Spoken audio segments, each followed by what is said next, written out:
All right, good evening, everyone, and welcome to Green White Checker TV. Tonight we have the Area 51 Superspeedway Truck Series tonight at Talladega Superspeedway. Joining me tonight is Maxwell Caldwell, and Maxwell, it is the regular season finale. So we're definitely going to be pulling up that points here shortly, but yeah, 75 laps scheduled distance tonight, one faster pair, 3 attempts potentially of a Green White Checkered, and possibly some drivers either making it or falling out of that top 8 to make that 4-race run to the playoffs starting next week. So a lot to play for here tonight. Absolutely. For some guys, this is their last chance to get into these playoffs, which are so elusive. Only 8 drivers get in, and we always have so many people run these plate tracks. And you never know who's going to have maybe technical issues tonight, or maybe their connection drops out mid-race. We've been seeing that some across the leagues a little bit, especially after an update. So a lot of things could happen tonight. That could be unfortunate for some, but could be the big break for others.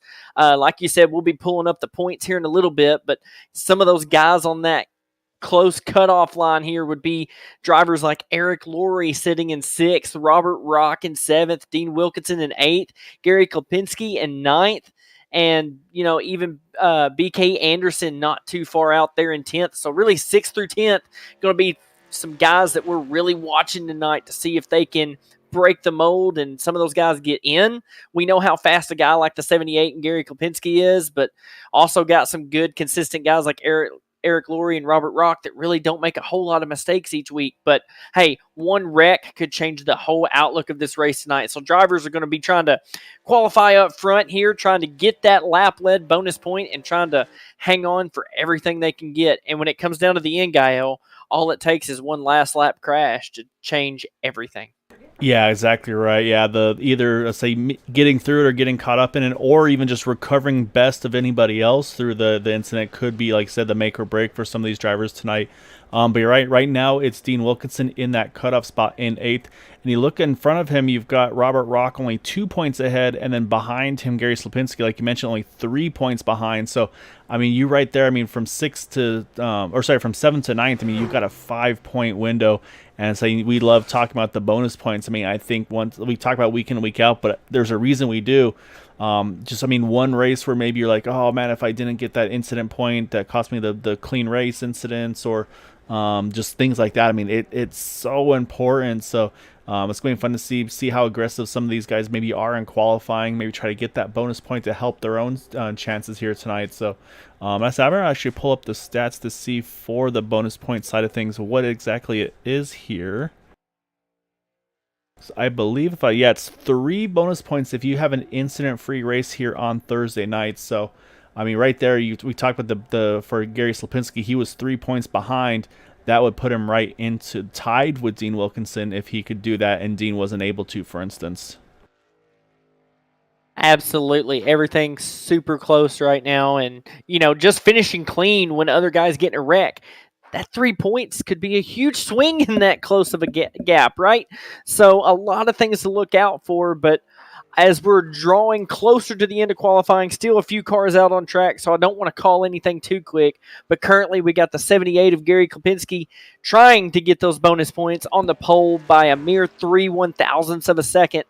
And remember, there's a bonus point for even sitting on the pole. So already Gary trying to close up that gap before the race even starts. Yeah, that's a good point. Yeah, if he can get on the pole here and even lead that first lap, that's 2 bonus points he didn't have coming in. And with him being, I think, 3 points out, there's 2 of his 3 already made up, Gael. It's going to come down to the absolute last lap tonight before we know who's in this top 8. Yeah, saying we might even see some strategies like we've seen from Gabe Butler, like kind of hop out front, lead a lap, and then drop to the back. Maybe Gary thinks about the same. Just like I said, I mean, to me, 3 points are definitely, if you can get that, like you said, obviously if you can hold on to this pole position, get that 1 bonus point there, which it looks like he has went ahead and been able to do. So let's actually start off with that here, Max. Let's pull up our starting grid for tonight. As like you mentioned, our pole position is going to go to that number 78 of Gary Slapinski. So a great job by him to kick off qualifying, get that bonus point as by 0.003 of a second over Joe Delavecchia, 0.004 over Gabe Butler. That's how tight it was with the top 3. Then you have to go to a whopping 0.16 to Eric Laurie, Seth Groover, JD Crow. Then you have James Mohan, Vicente Guerrero, Robert Dupont, and Bud Steele are top 10. And then Sebastian Marin, just making the field, I think, is a success for him. He was having some technical difficulties. Glad he got that squared away in that 23 truck. Then you got next to him Derek Walker in 12th. We continue down the order. Then you got B. Anderson. Talked about him just on the outside, looking in 13th in qualifying. Then Andy Brigante, Dave Bingle, Robert Jordan, Derek Gilleray, Joshua Gathright, Kyle Heath, Ashley Dodgson, Jay Hilliard, Keith Horner, Bob Fitzgerald, and Dan Harrington in 24th. But we still got some more rows to go here, and it's going to include Jason Adams, Randy Miner, Todd Siebels, Richard Sanchez, Dean Wilkinson, Mike Rimkus, and Brandon Briggs in 31st. So we got two spectrums here, though. So you talk about drivers starting up front, starting in the back. So for Gary Slapinski, getting that pole position, that's a bonus point there. But think about Dean Wilkinson. He's going to start 29th, so if he can get a solid result, that could be a bonus point for the highest climber here tonight. So maybe something to be eyeballed here for that 55 truck. Try to keep it clean and make it to the end as well. Try to avoid any drama. So yeah, definitely have to watch Dean here at that closing stages of the race, because we've definitely seen those TW guys do a really solid job of starting from the back to the front. Absolutely. And, last week, Gael, we sit here and watched them do something a little bit uncharacteristic. They actually ran up front, mid-race, and where the strategy was kind of all thrown away a little bit, kind of mixed up. And they were running up front and running well until they pretty well took out some of each other by accident going 4 wide in the tri-oval. But, hey, they probably learned from that last week. They're regrouping. They're doing their typical strategy of starting in the back. But, one thing we haven't talked about, and I know we're harping on points, but man, when it's the race before the cutoff, that's the main storyline we're going to have tonight. Some guys are solidified, like Gabe Butler and some of those people. We're not worried about them. They're out here to have fun. They're going to try to win the race. That's all they're after. They're locked in pretty much. So this points battle, though, guys trying to get in, some from TW, some from Team Bootnaka. They have plenty of teammates out there that are either locked in or solidified in where they're at, whether they're in or they're out, that are willing to go and help. Like for Gary, he's already locked in. He's probably going to try to help Gary get in. And if he doesn't, I know that Sebastian Marin, fast truck, him and Gary typically work together anyways on Team Bootnaka. They're the ones that line up with each other. Sebastian has no reason not to try to help Gary get in as close as that battle is. So Sebastian gains nothing from leading laps or leading the most. I guess winning, he gets the win, but as far as points go, he doesn't really gain anything. I would think at TW and Team Bootnaka, the main concern is the guys close on points. They've got to help them get every point they can. Yeah, exactly right, because also Eric Laurie's one to mention in that group as well. Eric's sitting in 6th in points, and he's only 3 ahead of Robert Rock, who's in 7th. So right now he's actually only 5 points ahead of the cutoff of Dean Wilkinson. So definitely also have to keep an eye for that number 071 John Deere Chevrolet. So yeah, you're right. There's definitely some big names here, and like I said, some teammates, and I think teammates are definitely going to play a role in this one here tonight to help their teammates hopefully make it into that 4 race playoff for the top 8 drivers. Because of course, to say if you're going to have a playoff, you'd love to have as many teammates as possible, so that way you could ideally try to kind of spread it amongst yourselves. So we'll see.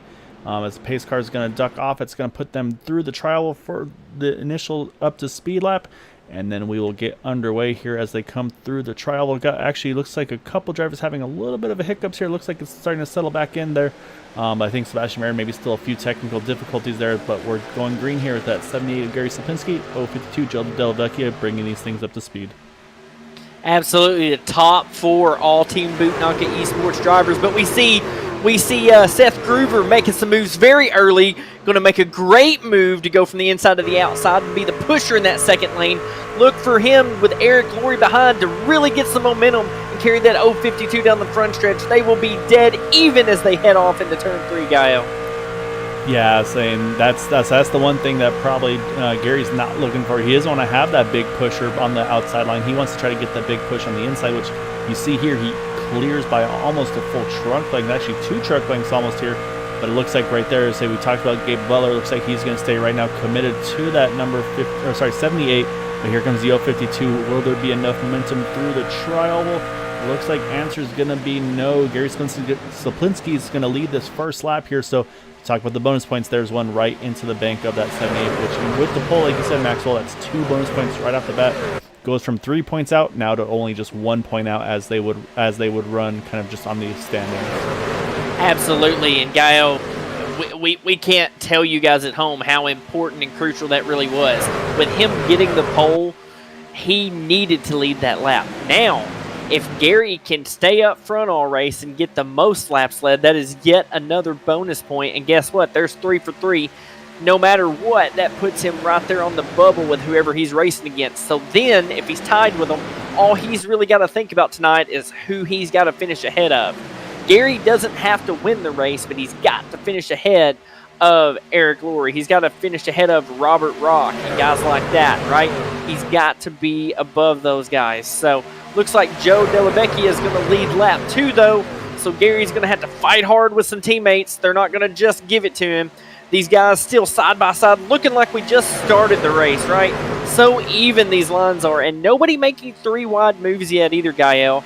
Kind of shocked at that, but with a lot on the line tonight, I'm sure some guys are kind of on their P's and Q's and kind of tiptoeing around this racetrack for the first run. That's kind of what I was thinking too. It's like surprisingly no 3 wide yet, but yeah, I think yet's going to be the key word because at some point we're going to see it. But you're right though. I think those that are in that 6th through maybe 10th or so in points don't want to take a lot of risks yet. So at some point in the race, they'll know that say, hey, we're going to have to make the charge to get up front, but maybe just isn't quite the time yet. But we'll see. But yeah, right now though, that outside line is definitely working well. As that there it goes right there, Joe Dellavecchia. He clears Gary Kapinski. He's going to drop in front of that 78. So say right now things not going for where maybe Gary would want to try to lead the most laps. Again, still very, very early in this one, and saying there you go right away. And there's the strategy that I thought we might see. Gary kind of lost the lead of the inside line. He said, you know what, let's roll on back. Let's find a safe pocket to ride in, try to save that 0 incident point race. And he's got good help with Gabe Butler right behind him as well. So that's the strategy. That's, again, these guys are just going to play it safe here early on. And now up front, look at this, though. Eric Laurie, he's found his way to the front here. Is actually splitting that 0-2 there of Seth Gruber. So say Eric trying to get a lap lead, but now he's getting hung out to the outside there by that number 052, Joe Dellavecchia. Joe's just going to run his own race here. It looks like he's not worried about trying to help anybody out right now except himself. Absolutely. And, I was going to make that point as well, Gael, that for all these guys we've harped on so far in this session of having to really tiptoe around and make sure they make the playoffs, make sure they make every move, just so well. There are some guys in this field, they're not going to make the playoffs, or they're already locked in. What do they have to lose? Go out there, race every lap as hard as you can, and try to win a race, right? Because the next best thing, if you're not going to be in the championship talks, at least go out there and win a race this season. And with so many guys trying to take it so careful and so easy, what better time is it to be the most aggressive driver in the field and make your way up there? Because a lot of guys may end up pulling over for you because they don't want to deal with any aggressive driving tonight. So I would say the most aggressive guy tonight would definitely be the one that goes to victory lane, because everybody else is going to be tiptoeing around trying to make sure they have a clean race, not being in wrecks and all that stuff. That is a really, really good point. You're right. So if you're out of the playoff hunt, or if it's just one of those like, hey, I got to throw a Hail Mary, it's like, well, what better way than to get the win, try to get those bonus points there and just, kind of almost max point it if you can. So it's a really, really good point. And yeah, I think it does open up. Ooh, there's a little bobble there from the push there by the 14 of Vicente Guerrero. I think just got a little loose from off the front bumper of Buck Steele there. But you're right, though. I think that is exactly it. And so for Joe, he's a little bit further down the points. And also the 7 truck of James Mohan. He's relatively new to the series, but again, if you want to try to get people to work with you, to help you and kind of get comfortable with everybody, you got to do exactly what he's doing. Put yourself in those tight situations, make yourself uncomfortable, but show that you can be that person to help be the pusher, to run the middle lane smoothly without making too much movements left and right. So, I think that's exactly what we're seeing out of Joe, out of the 7. And then, Robert Dupont, we've talked about his season. He's been up front so much this season, had a good chance to win a few races back, just didn't have the end push that you needed to at the end. So he's going to try to find a way as well to get up front there. And, so I'd say there's a lot of storylines, a lot of potentials for all of these drivers here. Like I said, playoffs or not, everybody's going to want to win here. And it's so difficult to do, and I definitely agree with you there, Maxwell. If there's a race to do it, a playoff cutoff race is definitely a place where I think you have a little bit more leeway to kind of maybe get away with a little bit more. Absolutely. And, Gael, we were just talking, right, how this first run might stay calm. Everybody kind of mind their own pace here and give plenty of room. And we talked about how they had not went 3 wide yet. Here it is. Look at them. Been multiple laps here, 3 by 3 by 3. I mean, just perfect unison here. Nobody really getting an edge here. Eric Laurie did, though, get up there and lead that lap, and look at the strategy. Got up there, led a lap, got that bonus point, because he knows he's having to race a teammate, right? And he saw Gary lead a lap, so he knew he had to stay up there till he got one. Now he's going to try to drop out of harm's way and just hang out as these guys get 3 by 3 by 3. And, it kind of makes Team Bootknocker look a little smart. The 78 and the 1 truck were running up front. They dropped back 2 laps later. These guys are 3 by 3 by 3 here. So maybe they knew things were about to get spicy here. So the next thing I'm going to ask now is, do we make it to green flag pit stops like this? Because typically once we get 3 wide like this, we don't ever go back to 2 wide unless pit stops happen under green or something happens on track to cause a major crash. And Gael, more times than not, when I've been in the booth this season, it seems like before we get to that green flag stop, something always happens. So we'll have to keep an eye out on that for sure. Yeah, exactly right. And I think right now it looks like, I feel like even though we're 3 by 3, like you said, I feel like they've been pushing pretty nice. As soon as I say that, almost contact between Seth there and the 052 Joe Delavecchia. Actually, maybe a little bit of door contact, because you see the paint on the number of the 052 a little bit scrubbed off there. So maybe slight contact, I believe, with the 02 and the 052. Not 100% sure if that's where it came from or not, but I was about to say everybody's been kind of just drafting pretty nicely. I see yes 3 wide, but no big pushes, no side drafting or squeezing lines or anything like that. Everybody's kind of giving a trucks width kind of on each side. So as soon as I was about to open my mouth to say that, they got really tight on each other, but it looks like they've kind of recovered back from that once again here. As I believe Vicente de Guerrero also getting a lap lead again. That's a big opportunity for him as well. So we'll see what the strategy is. I think we will get a green flag pit stop in this one. Like I said, I think everybody's being a little calmer, but every time I say that, though, these guys get really tight on one another here. So I'm gonna have to maybe not make any more predictions here, but we'll see. But so we do have a couple teammates that have found each other here. That 82 and the 20, Derek Walker and Dan Harrington, lined up 3rd and 4th on the inside row, but right now not a lot they can do. But that inside line is checking up pretty abruptly there, and that's really allowed Vicente Guerrero to kind of push that outside, the middle line, I should say. But as soon as he did, the 0-2 went straight to the bottom, and he's going to try to lead this bottom. Absolutely. And, something I'm noticing here tonight, Gael, is this front pack is really not content. Like, every time somebody gets the lead, you see it's like 4 or 5 trucks just shift lanes all of a sudden, and it really gets everything all jumbled up. That's going to be what ends up causing a yellow, is someone making a late move, and it's going to be one that's maybe not the best move. But 2 drivers I've got my eye on up front right now. That 14 of Vince Guerrero, right?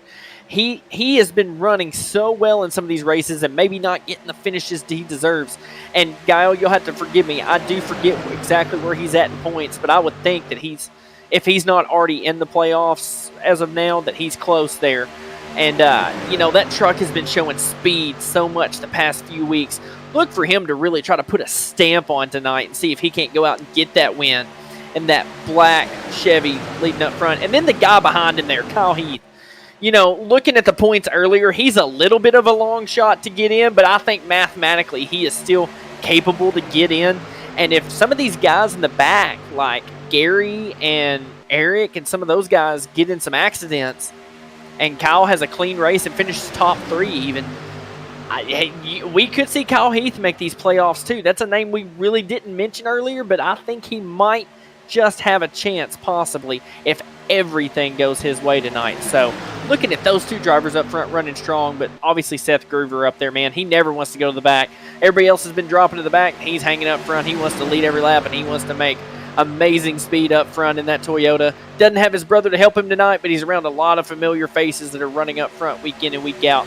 And also notice only 1 TW driver running up front right now. The rest of them still hanging out, biding their time. So multiple strategies going on here, Gael, as we start to get to the lap numbers where we have to start thinking about pit stops in the next 5 to 6 laps. Yeah, exactly right. For some of these drivers, pit stops will be looming a little sooner than others, but you're exactly right there, though. Like I said, Kyle Heath just on the outside looking in at the moment, but also he does have a win this season, so I mean he's had a solid season. And the other thing we haven't mentioned is right now the points they're showing are basically their 6 best races out of 7.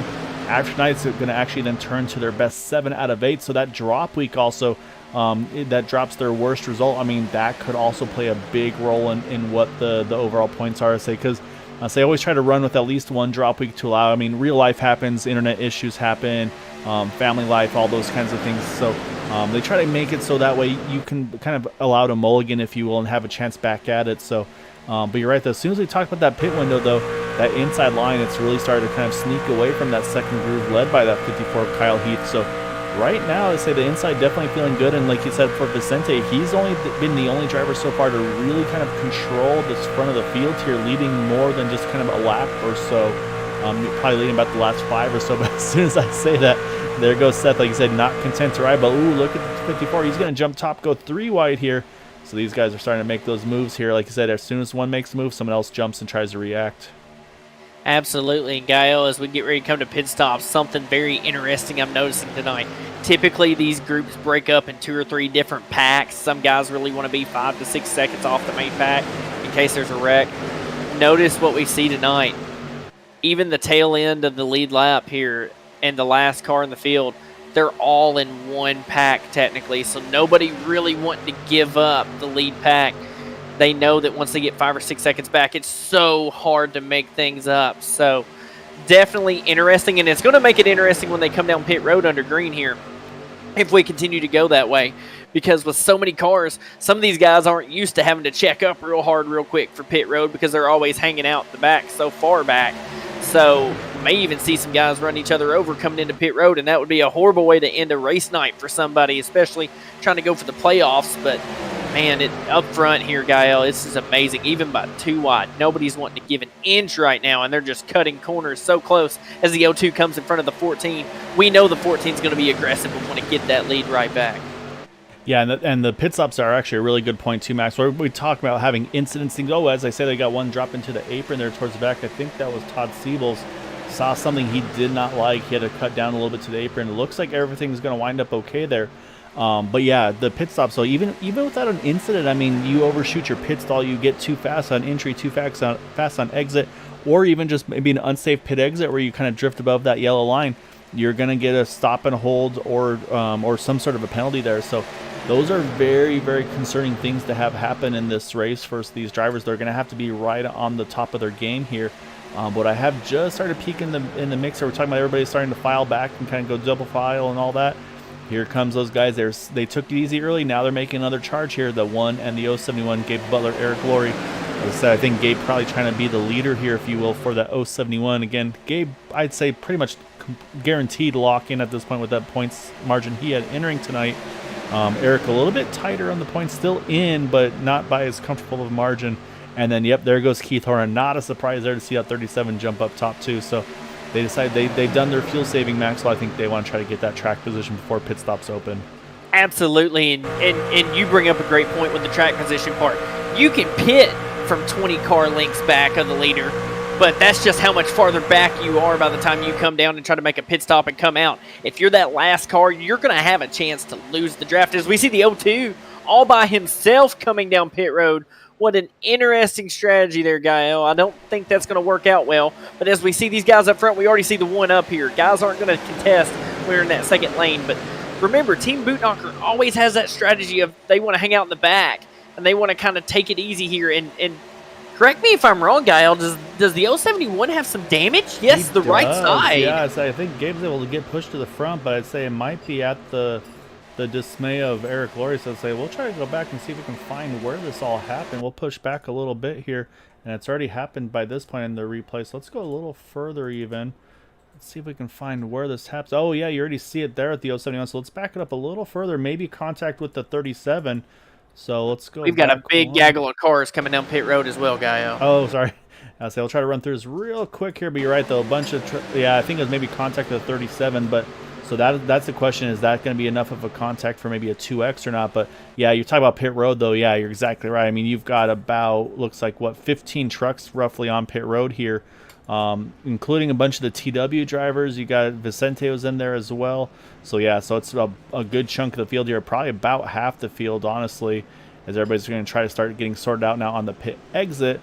And now again, talk about the timing. Oh, we got the 46 up top there, kind of off pace there on his own. I think he may have had a little bit of a push gone around possibly there for Derek Gilray. So yeah, it's all starting to kick off here right during that pit stop cycle. Absolutely, and noticing Sebastian Marion still running okay in the field here. I don't know if he's on the lead lap or not. I don't remember if he gridded or not, but man, hard into pit road. He's going to lead that pack in if he made speed. But here comes all your Team Boot Knocker guys trying to pit together, and you see them there. Sebastian Marion, Gabe Butler, Gary Kapinski, our playoff bubble driver there, JD Crow coming in. They're looking for some nice fast pit stops, so seeing plenty. Looks like mainly too big. Ooh, and Gary hit the inside pit wall a little bit. Am I wrong? I was definitely close. I'm not sure. Say truck looks okay, but yeah, it seems like just the pressure and everything just ramping up. You see everybody's going to start again, try to get organized near here on the exit. And you can see it looks like those three are going to cycle out right together there. Sebastian Marion going to win that race off of pit road, and honestly, by a little bit too big of a margin, really. Looking at pit stops, it looks like everybody pretty much clean in and out laps. One driver that unfortunately looks like probably got nabbed on speeding was the 07 of Robert Dupont, as he had a 49-second pit stop. But here comes those drivers that pitted the lap before with a full head of steam here, as I believe it's Vicente Guerrero leading this pack. And yeah, I mean, look at this pack go here. So obviously there's nothing Sebastian can do. He just has to roll the inside line and just wait for his help to show up. But once again, that 14 car, he's got the 13 of Dave Bingle. He's got Derek Walker right there, Dean Wilkinson. And right there, the big shuffle in the running order here just from that first set of pit stops. Absolutely. You know, I figured that group was the one running out front that pitted first. They're going to come out in front of this other group. That only works out right. But, you know, really the back half of the field there, when they pitted, they still made really good time on pit road. Sebastian Marion, man, pit stop of the race. I mean, that looked like some Kyle Busch stuff right there, right? Just the drive onto pit road and the drive off of pit road being so well. And look, we're going to see it coming together here as he's making some moves on the outside. Sebastian Marion, knowing he has absolutely nothing to lose tonight, he wants to get up here and give this 14 a little run for his money. But here comes Dean Wilkinson, too, in the middle. One of our playoff guys here on the bubble trying to make it here. And he is running up front. Maybe he tries to get a lap led and get a bonus point. Things are getting racy quick. Option. Yeah, this is a great time for Dean to make that big push. He's got Bud Steele. He's got BK Anderson. And it's going to be tight at the line. You can see Dean's got just a nose ahead. But look at the big charge driver of the 23, Sebastian Marion. He's going to grab the lap that time by. And actually looks like he can clear should he choose to. And there he goes. And look at Dean. As soon as the 23 went down, there goes the 55. And then 23 goes further down. These guys are making those big moves like you talked about, Maxwell. I don't know that Team Bootknocker may not be trying to control every lane so they can kind of get that 78 back up front and get a few laps led here as we look from this awesome camera view on the back stretch of these guys racing off. JD Crow going to get a line of three of them to clear. That's going to change things a little bit. It seems like the middle and outside lanes get such big runs on the inside and then drop. And whenever they do that, it just changes the whole complexion of the pack here.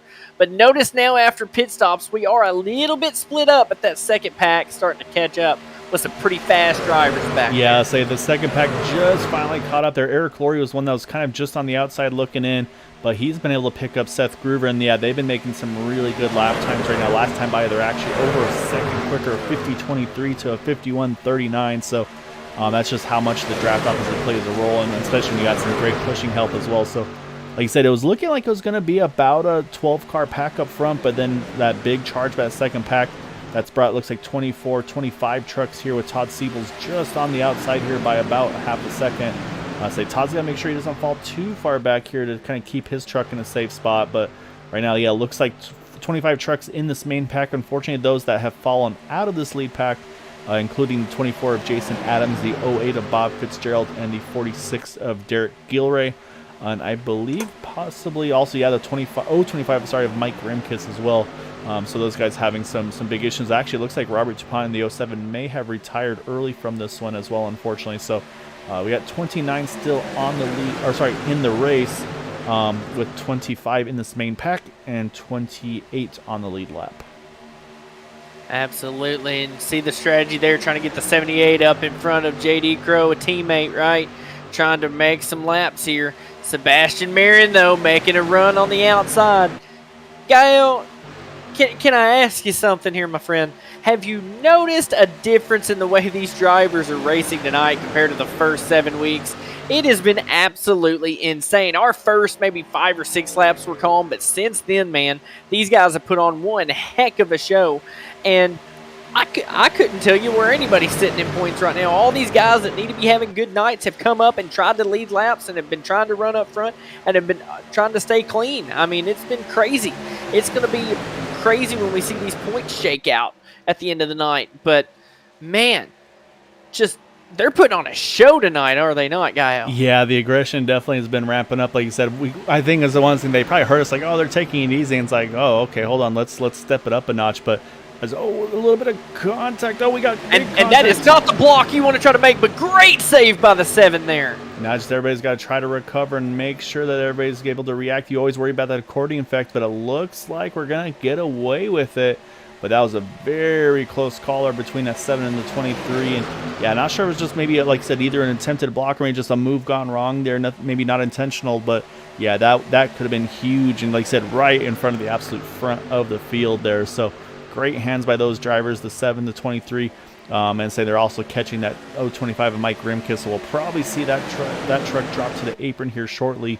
But yeah, that's 7 though. So you talk about the drivers just going for wins, and that is exactly what we're seeing on the James right now in that 7. Absolutely. And we may try to, if things can calm down here a second, may try to catch a replay of that because, Gael, that was almost the save of the season so far. I mean, normally when a truck gets that squirrely in the middle lane and starts shooting toward the bottom, it's just a recipe for disaster because that truck got so loose. But to hang on to that and for the pack to be so situationally aware tonight, to make sure they backed off and give plenty of room, knowing it's early, just, man, that was insane. But just goes to show how hard these truckers are pushing tonight. Yeah, so let's try to pull back up and take another look at it here as they were coming down the back as the replay of that previous lap.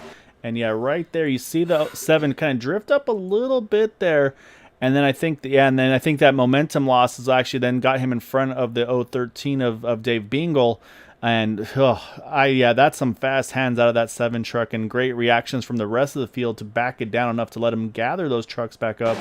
So I'll say we'll jump back live once again. But yeah, that's a big save. I'm saying it looked probably a lot easier than it was from the outside view than it was inside. I'm sure the hands of that 7 truck very busy. But like you said, though, there's now Gary Slinsky. He's found his way back to the front here, and he's got big help from Sebastian Marin. And I'd say that's probably a pretty solid combo that they won't probably shuffle around too much here. So do you see the second line starting to try to form again, Dave Bingle? But right now you can see they're all starting to just move around a little bit here and there. You see the 20, a big move to the middle lane there of Derek Walker. Say Derek, another one that's had some pretty decent results lately, just trying to get that little bit more here. As Derek's going to try to lead the second line, see if maybe he can get a charge. And there goes the 7 as well. Say James is definitely one that he just wants to be up front, keep this track position all race long. Yeah, but as they made these moves, you know what my thought is? You can tell these guys don't have as much experience up front because they have sit there in the 20 with a big wiggle here. Big wiggle, yeah.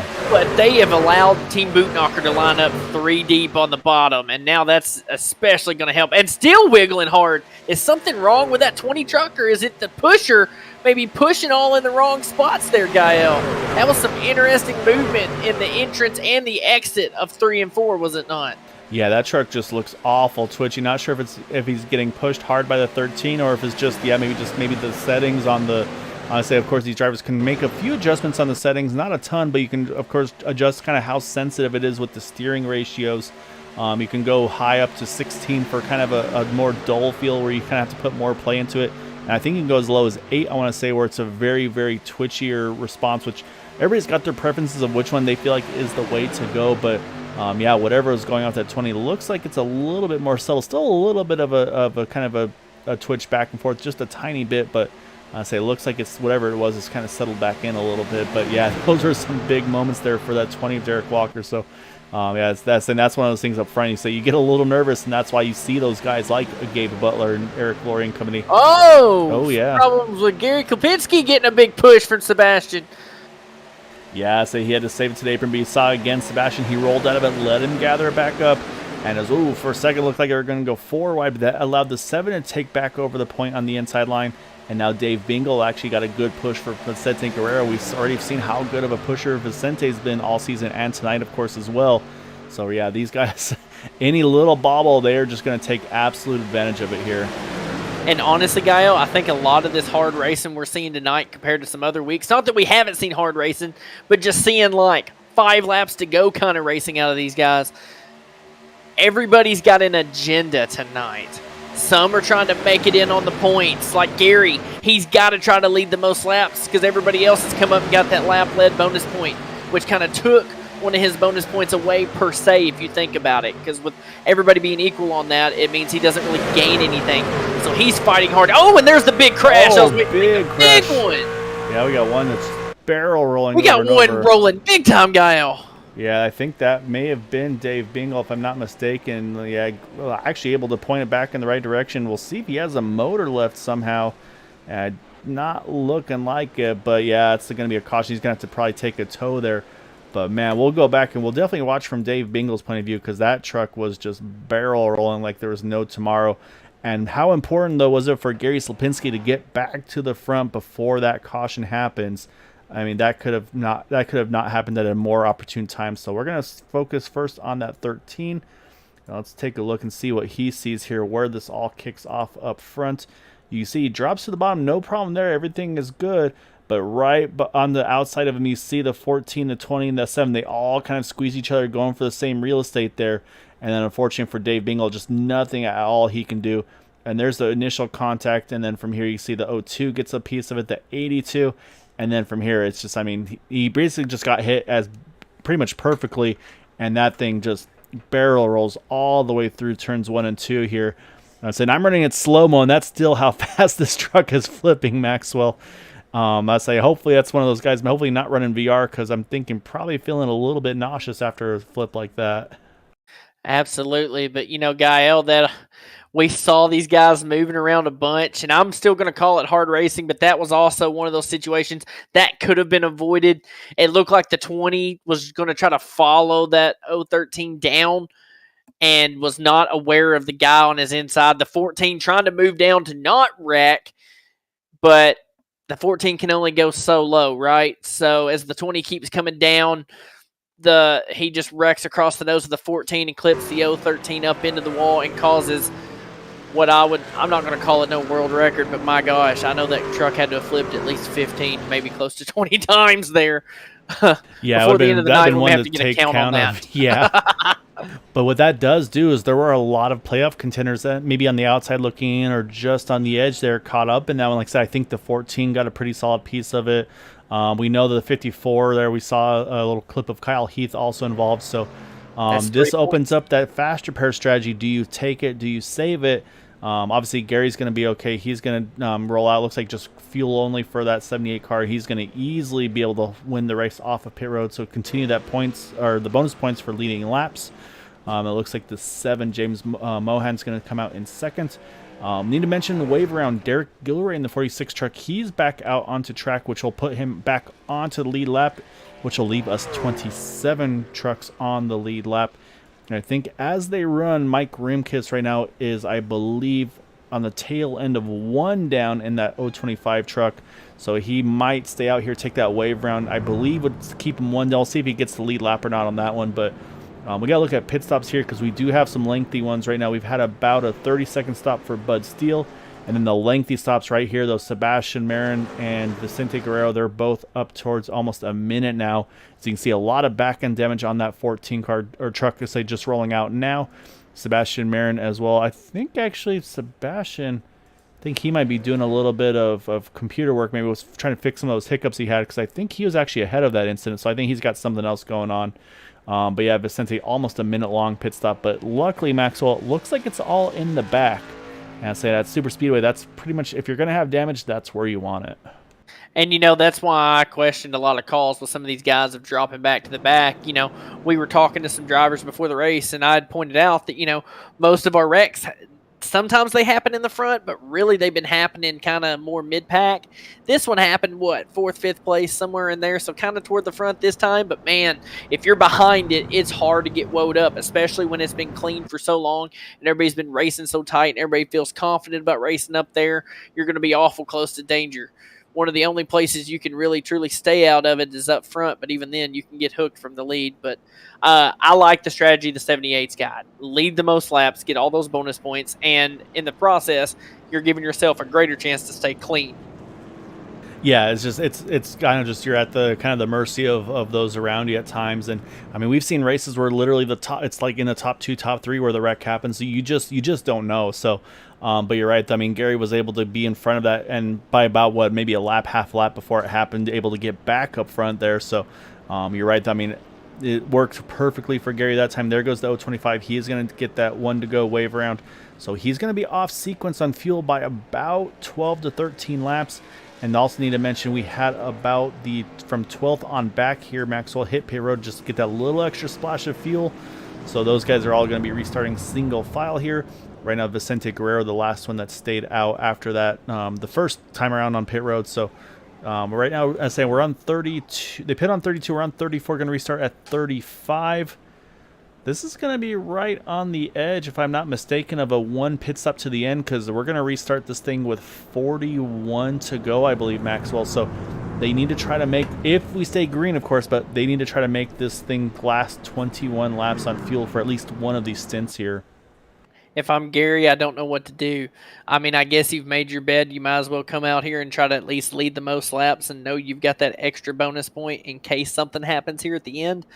But, man, these guys that's topped off with 1 to go, I know what they're going to do. They're going to be half throttle down the back stretch, half throttle in the corners, half throttle on the front stretch, and they're going to be milking that tank for every single lap that it's worth, starting right here on lap 1 of this run. Look at them already on the apron back there in the back, trying to make this track as short as possible, clutching it, saving as much as possible. And Gael, do my eyes deceive me? Is that the one truck of Gabe Butler that we know saves fuel better than anybody in this series and has won races on some crazy grid strategies before? I'm telling you, I'd watch that one truck. He might be setting himself up for one stop and win. Yeah, Gabe, like I said, Gabe always kind of knows basically what he needs to do at certain points in this race. And that's the thing, is this wasn't like a fuel mileage race when we started green. It's just the timing of the yellow just wound up happening right on the edge of a fuel window, and that's the way racing happens sometimes. So, but you're right, though. We'll have to see what Gary's strategy is at this point. Yeah, does he just kind of stay up front, try to control? Or, I mean, maybe even look at, you think back to like from way back, I mean, I kind of go back to an Alan Kwiecki where basically did the math, said, okay, if I lead this many laps from then on, I can save fuel, or I know I have enough to clinch it. So maybe Gary can be like, okay, I've led this many laps, I need to lead this many more. But man, he's not going to lead this restart lap, which is a bit of a surprise, as that 7 got a great jump on that restart. So say, unfortunately for Gary, going to kind of lose almost what feels like a gimme, if you will. We'll see if that somehow, maybe that 1 lap plays a role in this thing, but you can see the inside line starting to push again here. Absolutely. And, you know, that's a legal move. I mean, in iRacing, the outside car, if they time it right, they can get the lap led, and it's a complete legal move, especially whenever we start implementing the new restart zones possibly next season. That's also iRacing's clearly come out and said that's a legal move. As long as you go when the lead car goes and you get there before them, it's fine. So maybe a missed opportunity there on Gary. Maybe I would have jumped it just a hair early just to know I led that lap, because even if they caught you a little bit, you could still get it wound back up. But now, fighting against that 7, they're side by side. One driver, Bud Steele, goes to move out to make it 3 wide. Kyle Heath to go with him. But who's going to lead this lap? Looks to still be the 7. He's trying to play spoiler here. One of the newer members of the league here, kind of running just a few nights, and very aggressive driver, and already trying to establish himself up front each and every week. So definitely a guy we're going to start keeping our eyes on, especially going into next season to make these playoffs. But tonight, trying to go after that first win in Area 51 and trying to do it very early on. Yeah, exactly right. Same. I mean, we've seen the pace out of that 7 truck, so not a surprise to see. But yeah, I'm sure Gary's thinking like, come on, man, I'm going for the playoffs here. I don't need you fighting me like this. But like I said, I mean, this is different than every other sport. I mean, you're racing like tonight. I mean, you've got 31 drivers or 30 drivers that took the grid tonight. That's your competition. It's not just one other person. So yeah, so at this point, Gary's got to race everybody, playoff or not. So and it's about to add Bud Steele to that mix in that 6 truck on the outside line. He's getting great help from, I believe that's BK Anderson and then Kyle Heath. We talked about it as well. Then also a new name, new face as well, that 966 Ashley Dodgson. So so trying to get some more info on Ashley over here. So we'll hopefully learn a little bit. So we'll get that car number updated as well. But I say same thing. I think the first race with Area 51 altogether, if I'm not mistaken. So, and right now, 3rd truck in that middle lane, just right now, again, kind of getting that experience, getting comfortable, and let's say hopefully getting other drivers to be comfortable with them as well. And Gael, guess what I already see here? 2 packs. One 3x3x3 running really, really hard. The other one with some very, how do I want to word this? Some of the favorites in the field, taking it nice and easy. Some of these guys may even have damage that they repaired and the trucks aren't just 100%. So they're just trying to take it easy here. But, you know, if these guys would get in a single file lane like we know they can, they were single file for a moment, they could be saving the fuel that they need, making sure they make it to the end. Yeah, so I get a little nervous when you start to see that like 7-8 tenths of a second distance between the trucks in front. But yeah, they've already closed that gap down in a pretty quick hurry there. For me, I prefer, for fuel saving, I still want to be on the low side, but I want to be right around where Vicente Guerrero is, just outside the main pack there, but still close enough where you can react to what's going on in front of you. But it's ideally in the single file line. But as soon as I say that, the 3 wide is going to come to him here in that 14 truck with the Sebastian Marin and Joe Della Vecchia. So yeah, so I'd say my preferred spot is probably back to where those guys were earlier with the 5 of JD Crow. So I think JD's probably got something here. He's like, you know what, I'm going to roll back that just about a half a second from those guys. And I'd say it seems like it's working pretty well. Do need to mention the 025 of Mike Rimkus is currently still 1 lap down, unfortunately off on his own as he had to pit on lap 32 under, actually no, he pitted under, the caution 32, so not sure, maybe a pit penalty or something there, but still showing 1 down, but unfortunately on his own, a half a lap behind the leaders here, so we'll see. He's going to need a couple breaks to go his way to get back into this. Absolutely, and just look at these guys up front, Gael. I mean, we had just a massive crash earlier, but has that changed the way they race in this truck series? Absolutely not. Look at him. Gary's like, man, will y'all just calm down a little bit and let me lead a few here? I just need a few laps. Gary having to fight every single lap to get a lap lit here. And look at him, just 3x3, just in perfect unison here, making great runs. And I'm saying the thing for Gary, too, is he doesn't have the usual teammates behind him like Sebastian Marin or Gabe Butler. So, I mean, he's got a great pusher, don't get me wrong, of Seth Groover, but maybe Gary hasn't run with Seth as often as others. And so maybe Seth may not even be aware of Gary's point situation coming to tonight. So where maybe Gary be like, hey, I need to be pushed as hard as I can to stay in front of these guys. And as soon as I say that, you see the 7 able to clear that inside line. And that's going to now open the door for that 37 there of Keith Horner now to lead that middle lane. And you see, look how far they cleared, though, that second lane, that 7 and the 78, though. I mean, they put a truck length on them just on the exit. I mean, Gary's just pushing that 78 truck just away from the field here. So kind of shows Gary might be a good pusher to watch. And that's kind of what I expected to see there. That move I thought I was going to see too, Gael. Sorry to interrupt, but I was waiting on that move. Like I said, and that shows you he's not here to ride. He needs to lead those laps. He wants to get those bonus points. And he thinks that's what he has to do to win this race, is to keep up front, try to lead these laps here. And now he's kind of got the momentum in his favor on that middle lane we talk about. It seems like everybody wants to be in that middle of the high lane at these races to get that momentum on the exit of 2 and 4 to try to get the lead and to try to lead laps as well. So we'll see now maybe that 37 truck of Keith Horner, maybe he can give him those big pushes that he's looking for. As again, same thing though, not a teammate, but something that I'm sure he's very familiar with. Absolutely. And, you know, Gary's got a good news, bad news situation here, okay? Good news is he's got the 37 pushing him, one of the most aggressive pushers in the field. Really can make speed when he wants to. The bad news is Gary has the 37, which is one of the most aggressive pushers in the field on his back bumper. And you see Gary doesn't want to stay that way for long. He knows there's speed with the 37, and it's not that the 37 really does anything wrong, but we've seen a few crashes the past few weeks off the bumper of that 37 where he maybe gets to the left or right of the bumper in some of these up front situations, and it's just where he pushes the wrong place at the wrong time, and it really takes people out of contention. Gary knows he's fast, but Gary also knows that 7 has shown a lot of speed. He wanted to pull back down there in front of them, and he knows the shorter way is the quicker way around here, at least through the corners, and he's hoping he's got enough momentum with the guys behind him to keep it going there to the start-finish line each lap.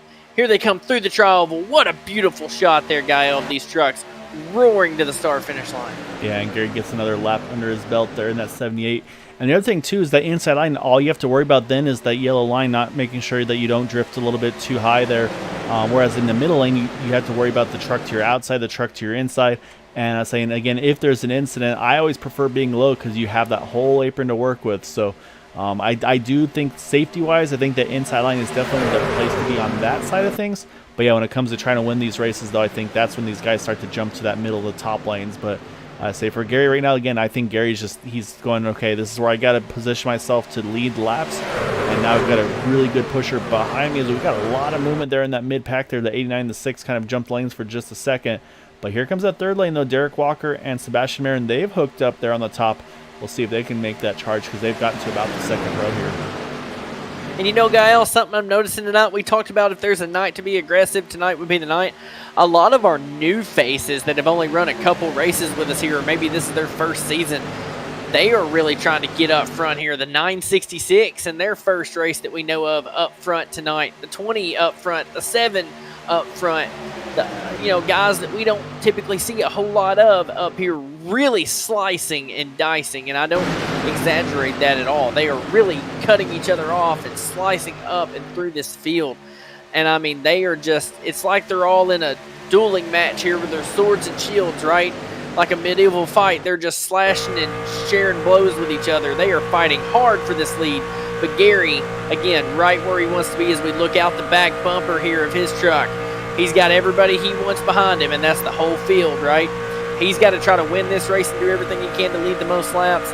He still kept it incident-free. He needs to remember, though, some of these guys got in that big accident earlier and lost 3 of their bonus points, and all Gary's got to do is finish ahead of a certain amount of drivers. So Gary doing what he needs to do up front, and don't worry, folks, you're not missing anything in the back. As you can see, they are just playing follow the leader, and they're saving a little fuel in the process. They've got their own strategy in the back. The racing, though, up front.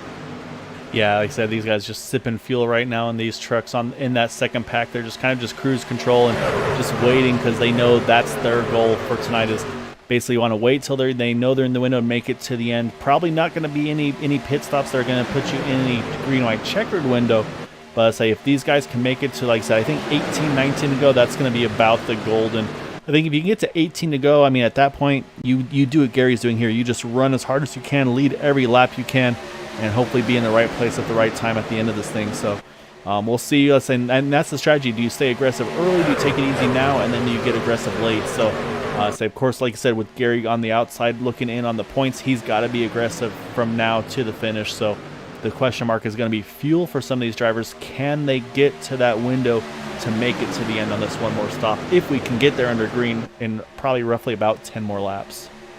And no matter what, even if everybody has to pit, Gael, you got to think the guys in the back will take the absolute minimum amount of fuel possible that iRacing will let you, because they literally just need a splash. So they will be on and off pit road super quick compared to these other guys that'll have to come in and get 3-4 laps more of fuel. But these front runners, you know what they're hoping for that changes this whole outlook of the race for them?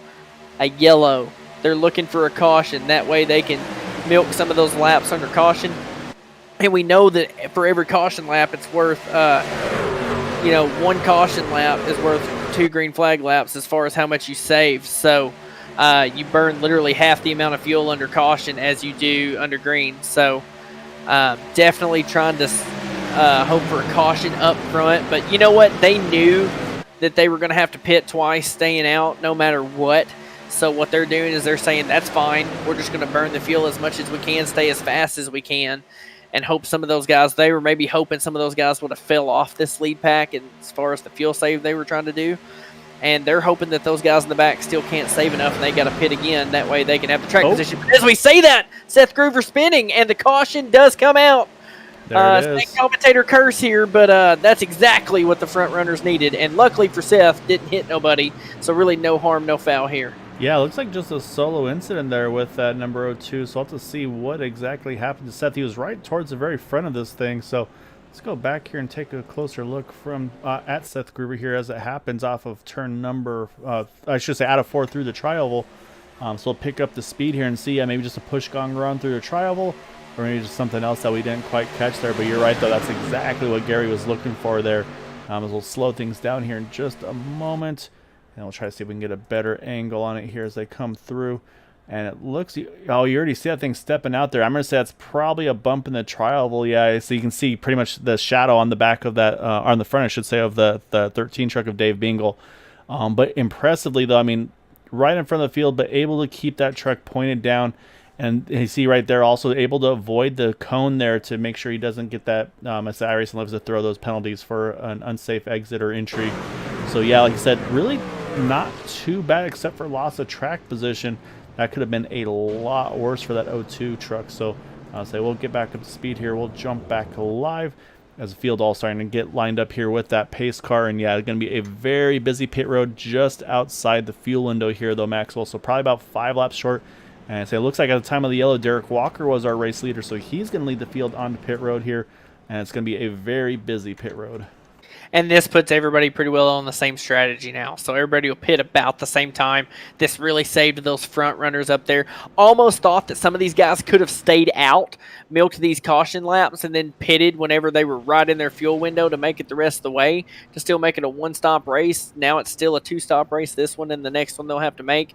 But what they're planning on doing here is they're going to pit now, get their fuel, and then what they're going to do is as soon as they know they can make it to the end, they're going to come pit and put the least amount of fuel possible so that it fills the tank up the quickest, and they're going to pull out and try to make every lap till the end. So yeah, that's going to be the strategy for everyone in the field. Yeah, that number 1 pit stall was very good there to Gary there. He was able to just get out in front of Derek Walker. So talk about bonus points.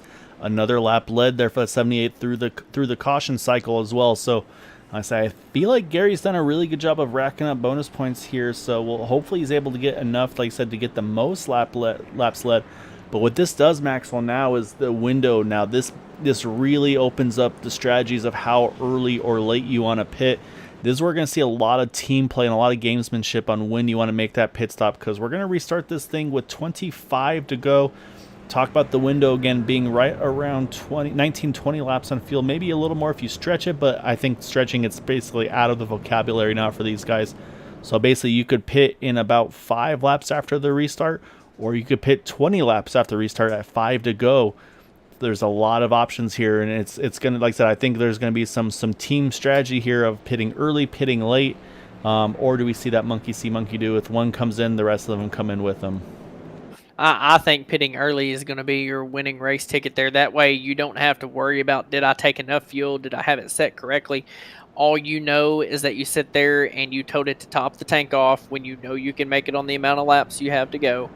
And then you just drive hard to the end. And typically what these guys will do is they'll make sure they've got a green, white checkered or 2 factored in before they make that pit stop.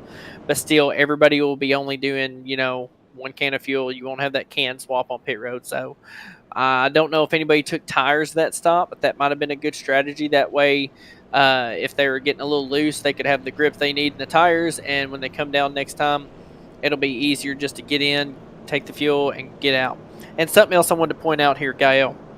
Some of you at home may have been wondering, when you're on iRacing, you typically, when people wreck below the apron, the yellow doesn't get thrown.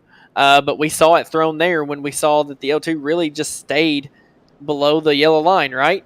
So with the way the wreck happened, it happened right there at pit exit, and iRacing knows there's vehicles there typically when they come off pit road. So that's why I believe the caution was thrown for that single car incident. That could have easily been one of those situations where the yellow didn't get thrown and Seth would have been completely out of this race. So he's very fortunate that happened for him. The front runners were very fortunate, but just kind of a little did you know kind of thing that iRacing probably threw that caution because cars exit right there at the start-finish line on that part of the apron, so it's almost considered the racing surface there. Yeah, and I also need to mention a lot of trucks there topping off on pit road there. Looks like from 17th of Richard Sanchez on back, went ahead and got a little bit of top off of fuel, including Dean Wilkinson's in that group, Todd Siebel's, Eric Laurie. So some of our playoff contenders are right in that mix. So again, they're just trying to put basically every ounce of fuel they can in these trucks here. And again, then it's the strategy, like I said, I think it's going to be probably Bootknocker versus TW on the big teams. But then again, there's a few other drivers. Maybe they try either tag onto those teams or maybe they try to make their own alliances with drivers around. But one thing that's going to be a good opportunity for Gary, though, is look on the inside line. He's got Sebastian Marin, his teammate, right behind him once again. He's got the 7 truck as well right behind us. And those are 2 very, very good pushers here. So that's probably bodes well for Gary here to lead laps. So I'm very intrigued to see what the pit strategy is going to be here, Maxwell. Do we see early? Do we see late? We've seen before where they just basically watch lap times and say, okay, you know what? We haven't pitted. Those guys are running slower than us. Let's keep doing what we're doing until maybe the timing kind of switches to their favor. Because if you can gain a couple tenths a lap over here, probably not tenths realistically, but if you can, I mean, think about that. You get about, 10 laps at 2 tenths a lap. That's 2 seconds. That could be a make or break. And also, I say if you're saving fuel this whole run until you pit to 5 to go, maybe you can save and you just take a small splash of fuel compared to everybody else, maybe adding a couple gallons in. So we'll see. This is going to be fun to see what the right strategy is going to be here tonight. I think it's going to be very kind of very flowing and a lot of options. So we'll see who makes the right call here potentially as we're going to restart here, Maxwell, at 25 to go with Gary Kapinski leading the way. Absolutely. We see the green flag just came back out. The 23 going to help that teammate in the 78, going to get him the lap lead. Gary with a much better restart this time. He is going to lead across the line there to get yet another lap, but that 20's been fast all night, and he's got the 37, one of the most aggressive pushers we got here, pushing in the 7 right there in 5th. These 3 guys, they're not going to want these Team Bootknocker guys to control this race. They're going to try to do what they can, but man, Sebastian and Gary work so good when they're together, especially up front. I don't know if the field's going to have much for them, at least until the pit stops, but look for most of these guys to really come down pit road on the earlier side of things. We've seen it time and time again that if they come down early and then they go out and run and they stay in their group, that as people start dwindling out of that lead pack to come pit, it gets smaller and smaller and slower and slower. The guys that pit early, I think, are going to have the best shot to win the race tonight. So, don't know for sure. We're seeing some moves getting made, but looks like Gary's going to lead yet another lap, and I'd almost say it's safe to say that at this point, unless someone else just radically starts leading lap after lap, Gary's going to get the most laps led tonight, hopefully. So we'll have to see, but man, a lot of action in that outside lane starting to build momentum as we come out of 2, Gael. Yeah, so you're going to talk about some of the newer names, newer faces. Joshua Gathright right now making a big charge on the outside line with help from Derek Walker, and then Keith Horner not too far behind as well. So, yeah, we'll see, like I said, what the right strategy is going to be. Do we see, like I said, do we see the kind of the early pit stops being the way to go, or like I said, do some drivers decide, you know what, let's kind of put it in our own hands and see if we can do something if we go different than the rest. So that's what we're here for. That's why it makes it so interesting with these super speedway races. There's a lot of a team element for who can work well together, how hard they can push. But look at this though, trying to recover quickly. Seth Groover had about a 36 second pit stop after that spin. Already back up just outside the top 10 here, trying to get all that track position back, and he's already doing so in very quick fashion. Absolutely. Seth Groover, such a fast truck driver in this series. We've seen it time and time again that he just makes up tons of speed. And, you know, he doesn't have his brother, who's one of his best teammates, who we've seen them two just rocket to the front together. But I've noticed him really kind of clinging over to the Team Bootknocker guys. He's not on their team, but it's one of those alliances where he kind of runs with them, being on his own, knowing that he's got a few friends out there. So that's why you've seen him work with them a little bit tonight. But Seth doesn't like staying in the back, and we see that now. He goes up to the 3rd lane. He's going to try to make major hay here as they get ready to cross the start-finish line. Yeah, it's a little shake-up there. I'm not sure if that's just the draft kind of got misconstrued there. The 89 and 20 were working together. I think the 89 drifted up a little bit high, and Derek Walker saw the opening, and I probably honestly expected the 89 to stay down there. And so he went ahead and just kind of kept going the lane he was in. That's actually promoted him now to leading that 2nd line. And there's the big pusher we talked about, though, that 37 Keith Horner. He's already starting to shove him back up to that 2nd row of Sebastian Marin. And then, like I say, we'll see how that 3rd lane starts to form. But yeah, the 02, though, he's starting to work his way up slowly but surely now, leading on the 2nd line behind the 08 of Bob Fitzgerald. So yeah, so now it's just, again, I'm going to be watching the pit stops. When do these guys blink? I say, again, safest, I think, earliest you blink is probably about 19 to go. So in about 2 more laps, if you don't want to worry about green light checkers, you know what, I'm just putting the absolute bare minimum of fuel in my truck. That's the lap I come in, is in 2 more laps here. Yeah, I would expect almost 3 to 4 laps here. We'll see guys pitting. But Guile, something we haven't talked about tonight. You know, in 7 races so far, we've had 6 different winners, only 1 repeat winner, right?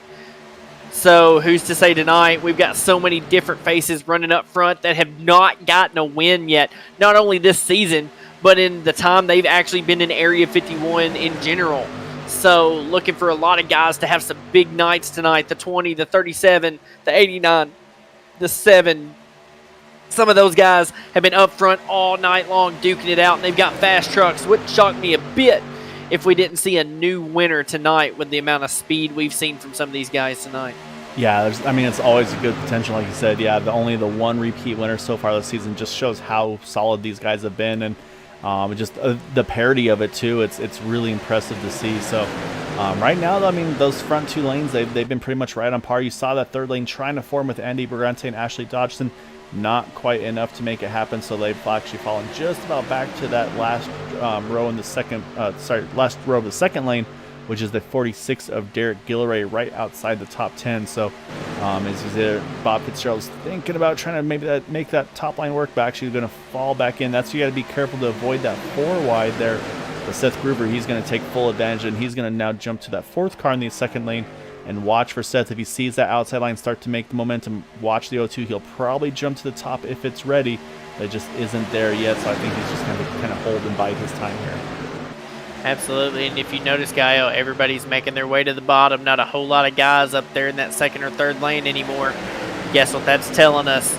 These truckers are getting ready to make the money stop tonight. The one that truly matters. The one where the guys got to stop in their box perfectly. They've got to maximize that entry down to pit road from almost 200 miles an hour down to nothing, just to try to get there into their box, and then to be able to get out of the box without spinning their tires, get that momentum, and above all things, make sure you've got some teammates and some friends there with you. This is the money stop. Look for some guys to come down this time. Some look to be looking possibly, maybe they might stay out another lap. No takers yet. Stay out, but they're planning and they're ready. So I would say, Gaio, at this point, these guys have factored in green-white checkers. It has to be 1 lap or 2. I would expect to see a flood of them this time. Yeah, so it looks like you're right. I think they are starting to account for that green-white checkered here, because you're right. At this point, they can make it to the end, no problem on fuel. But yeah, I think you're right. I think they're saying, you know what, we don't want to have to come back in for that splash. And the other thing too is, I mean, it's kind of, again, it's a who blinks first. So I mean, if you're TW, most of your drivers are just kind of cruising single file a little bit further in the back, just working fuel mileage, trying to save fuel here. And then I think maybe when they say, okay, when we see someone come in, then we'll react and we'll respond. But right now, I think they're content. They're just saving fuel lap after lap right now. And again, it looks like that's going to be continuing the case here. So I think just it's kind of, who's going to blink first. And right now, everybody's just kind of holding the cards close to their chest, if you will.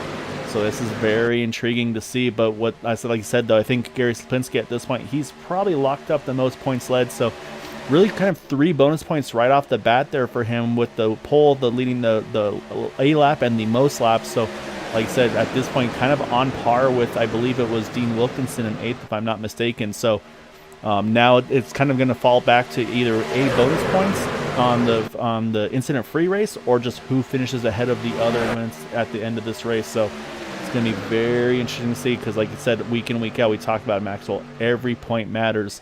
As a little bobble from that second pack, the 37, he had to go top to recover. And once again, the O2, here they come. They're starting to pit. Yes, here comes at least a few of them here. A lot of the team boot knocker guys coming in, with some other guys mixed in. Now, one big thing you have to do on this stop is make sure you do not speed, whether it be on entry or exit here. This is the money stop for these guys.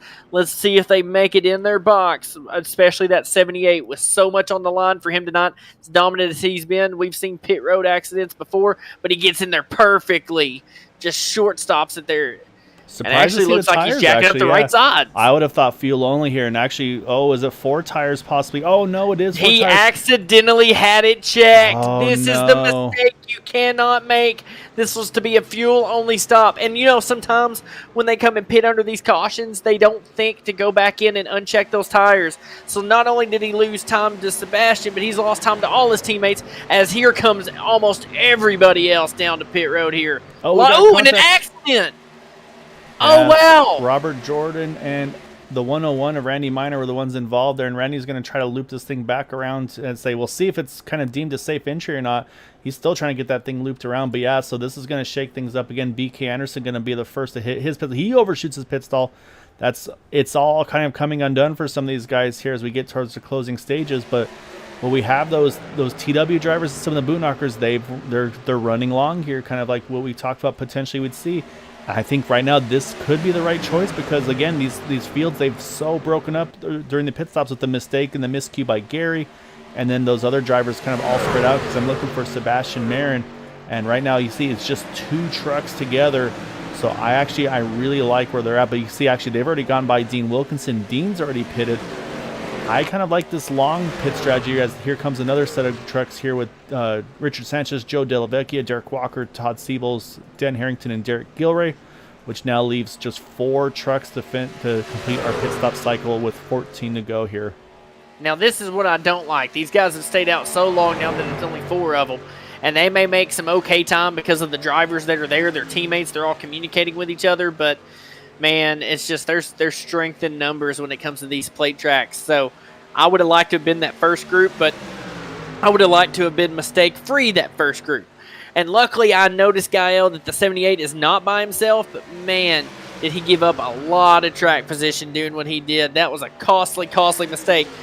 Now we got to hope, as we see everybody else come down pit road here, we got to hope that does not be the reason that he doesn't make the playoffs, or else he's really going to beat himself up on that one the next 4 races. Yeah, that's a tough spot to be in, unfortunately. You see up now Bob Fitzgerald, he stays out, but Bob's on his own here, so that's a tough spot for Bob. I mean, he's going to lose a ton of spot. He's probably just hoping for a yellow, I think, at this point to try to cycle back with the field.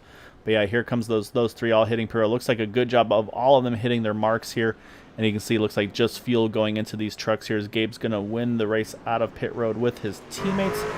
And it looks like all 4 come out right together here. So a good job by those 4. So now we're going to, actually Dave Bingo loose on the throttle there coming out of pit road, saves it. But he's going to lose that pack, unfortunately, as well. He was actually a lap down, I believe, at the time, though. So right now, though, advantage goes to these 3, but we're going to have a full pack of drivers once again. But unfortunately, like you said, though, for that Gary Sapinski, though, he is 6 seconds back with just 1 other truck to help him. So we'll see. Now it's going to be just that race and the fight for the track position right now, with that 1 leading the 5 and the 71. And then Bob Fitzgerald is still waiting to make his final pit stop. And yeah, I think Bob's just running this thing out until he has to pit. And like I said, banking on that yellow. Absolutely, but I'll tell you what, it's not going to, I think the field, as much of a pack as they are with him by himself, ain't going to take them, 7-8 laps to catch that 08 truck. But, I was questioning Gabe Butler and them staying out so long. Kyle, I should have known not to question Gabe Butler and his strategies, right? He's a champion of this series, and he wins quite a few races here. But look at the 23. He recovered nicely with that first group. He's right here in the mix, and he's pushing that 14. We called it tonight that 14 had speed, probably waited and took his faster pair right here on the last stop from that earlier incident.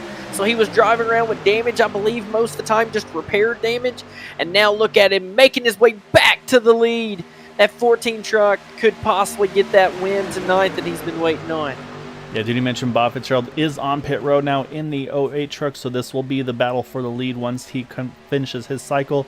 And yeah, right now we still have, it looks like 22 trucks in this lead pack, but pretty significant nose damage to this front of the 510 of Richard Sanchez. I don't think he's going to be able to hold that draft, unfortunately, which will then drop it down to 20 trucks with Joe Della Vecchia right now being the one just on the outside. So right now, as they run, like I said, I mean, it's going to be all the play for here. Like I said, if you're Gary Slapinski, you need a caution at this point. There's just no other answer for you to be able to get back into this race. So I say it's never a position you want to be in, but right now that's unfortunate, the cards that he's been dealt. As you see there, Vicente Guerrero, he wanted to stay on that middle lane here. He's going to pick up his teammate, actually, of BK Anderson in that 32 truck. But Sebastian Marin was able to clear in front of Gabe Butler. Now Sebastian's going to make a charge here with that one behind him. And yeah, you've got Bootknocker lined up here 1 through 4 on the inside lane. Then you got some teammates in row 2 there at the 14 and the 32. And these Bootknocker guys up front, they're all pretty solid as far as points go. Yeah, they're going to go for the win. Look at the one pulling up in front of the 14. Going to get a massive push. Going to try to lead some of his first laps of the race like it matters, right? Maybe Gabe's going to try to go for 3 wins in the regular season while everybody else only has 1. But I believe that 23 is going to have something to say about it after not being able to make the field last week.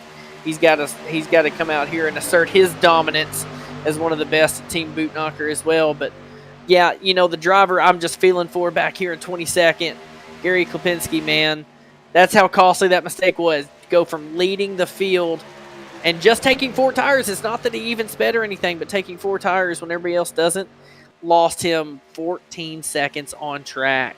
I mean, that is a huge amount of time, Gael. So, money stopping did not make it money at all. And, you know, without a caution, that's really going to cost him. But the way these guys race in this truck series, they prepped for green, white, checkered on the field. It wouldn't shock me if we didn't get a couple of them tonight. Yeah, and that could be the thing, is that could be a blessing in disguise for Gary, because again, these guys, they're going to start to get greedy with about probably 5, 6 to go. I mean, they're already pushing hard now, but you know when they start to get under that 5 to go, and your spotter tells you, hey, you got 5 to go, 2 to go. At that point, everybody's going to just be pushing and shoving, and some of these guys, again, they might be say, hey, I'm just on the outside looking in. I got to get a few more spots, got to make a move that maybe I don't normally make, but that could be the move that gets me into the playoffs. So that could definitely come into play here tonight, so we'll have to see. But like I said, that could keep Gary away from the potential big wreck up front. So we'll see. We've seen it before. We may or may not see it again. We'll have to wait and see. But right now, though, I mean, we are 3x3, about 5 to 6 trucks deep right now. Bud Steele leading the 3rd lane in that number 6 machine. Vicente Guerrero leading the middle. Gabe Butler on the inside. And like I said, we got teammates lined up in the middle and on the bottom. So I'll say they got the help they needed with 89. I think just touched the wall there a little bit. It looks like he hung on to it, though, so we continue to stay under green. But, yeah, it's definitely starting to get a little bit tight up front here. And still need to mention also Dean Wilkinson, our cutoff driver. He is right smack dab in the middle here, Maxwell, in the middle lane, 5th truck back here.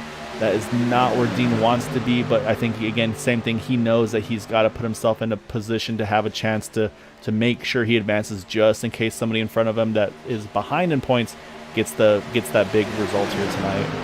Absolutely. And, you know, the driver that really had to push hard all night and did, the 78, you know, he's kind of – these guys got to think he's kind of out of it now. It kind of takes a little bit of pressure off people like Dean. They're right on the bubble. But you still got Eric Laurie up there. You know, he's in 10th currently, you know. Dean right there in 15th. Some of those guys, you know, that are right there close on that cutoff, man. It's still a race. I mean, you don't want to just sit there and be too lax and then finish 20th because you let everybody by. You know, and you never know, one caution could put that 78 right back up there. So you've got to kind of plan and be making sure you have a solid top 10 night at this point. It ain't got to be a top 5, I don't believe, for those two, but they definitely need solid top 10 finishes to kind of ensure their spot in these playoffs. And if I'm Gary, man, 1, I'm heartbroken, but 2, I am just praying for a caution right now.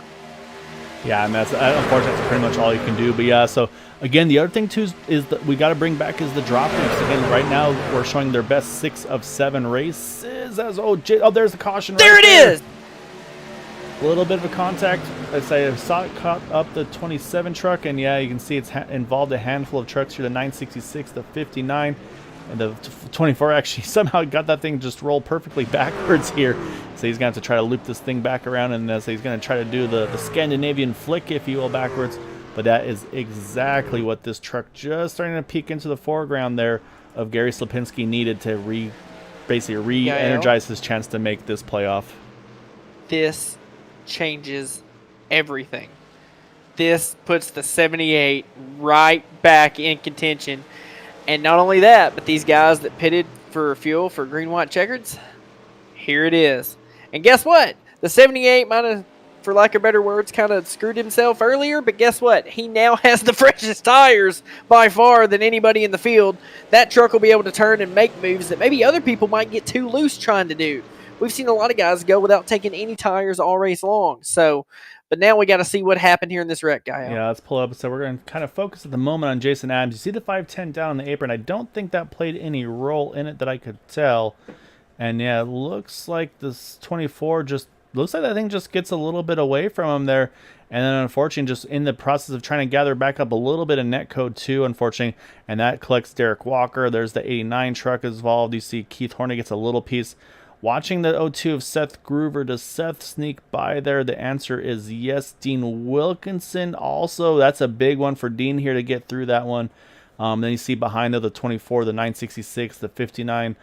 Say those drivers all unfortunately getting caught up in that one as well. Looks like the 052 also some nose damage. So I don't suspect we'll see a lot of strategy on this one here, Max. So I think we'll see pretty much all the leaders stay out, as it looks like they're at the start or at the pit lane now for the entry for decisions. And yep, a lot of fakes, kind of like I thought we would see there. Looks like our first taker is going to be around that number 89 of Joshua Gathright. All these guys that wrecked are going to come get their repairs, yeah. And what you'll see here too, I predict we'll see Gary Splinski. Yep, he'll stay out. That's going to gain him about 5-6 spots here. So it's going to be all to play for here. And I think we're going to be right on the outside looking in of a green-white checkered here. So we're at 4 to go now. We will get the 1 to go at 3 to go. And restart this thing with 2 to go. So I think we'll be pretty much a natural green-white checkered, if you will. So we'll step away for a moment, we'll catch our breaths, and we'll get back to this thing on the 1 to go. So stay tuned, everyone.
Lights are off of the pace car, and we are at 3 to go. We're going to restart this thing with 2 to go. Again, I believe this is going to be kind of an informal green-white checkered, if you will.